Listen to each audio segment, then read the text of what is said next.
વૃદ્ધને digital arrest કરી ₹64 લાખ જેટલી રકમ પડાવી લેવાની ઘટનામાં ભેજાબાદની સુરત સાયબર ક્રાઇમ સેલ દ્વારા કર્ણાટકના બેંગ્લોર ખાતેથી ધરપકડ કરાઈ હતી.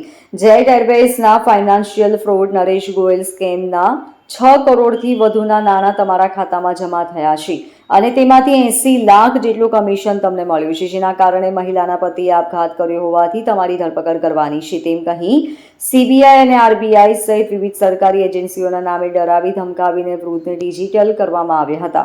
જે બાદ ટુકડે 64 લાખ રૂપિયા જેટલી રકમ પડાવી ગુનો આચર્યો હતો. જે ગુનામાં સંડોવાયેલા આરોપીને કર્ણાટકના બેંગ્લોર ખાતેથી ઝડપી પાડી વધુ તપાસ માટે સાયબર ક્રાઇમ સેલ દ્વારા હાથ ધરાઈ હતી. આજના આધુનિક જમાનામાં ડિજિટલ અરેસ્ટના અનેક ગુનાઓ સાયબર ક્રાઇમ પોલીસ ચોપડે નોંધાઈ રહ્યા છે.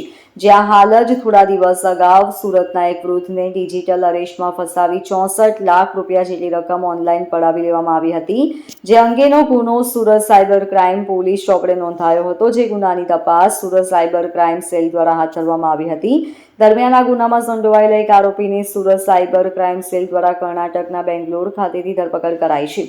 જે આરોપી મૂળ રાજસ્થાનનો વતની છે અને જે સાયબર ફ્રોડના નાણાં તેના ખાતામાં જમા થયા હતા તે રૂપિયા ઉપાડવા પોતે ગુજરાત આવ્યો હતો અને ગુજરાતના અલગ અલગ શહેરોમાંથી આ નાણાં તે વિથડ્રો કરાવવા આવ્યો હોવાની પણ કબૂલાત કરી હતી.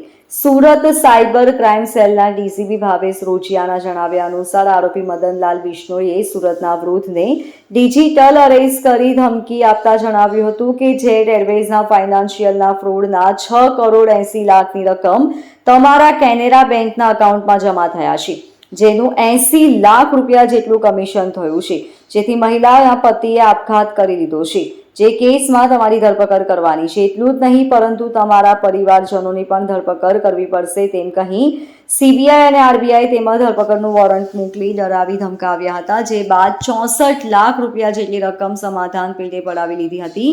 આમ સુરતના વૃદ્ધને ડિજિટલ અરેસ્ટ કરી આરોપીઓએ ગુનાને અંજામ આપ્યો હતો. જે સાયબર ફ્રોડના નાણાં આરોપીના બેંક એકાઉન્ટમાં જમા થયા હતા.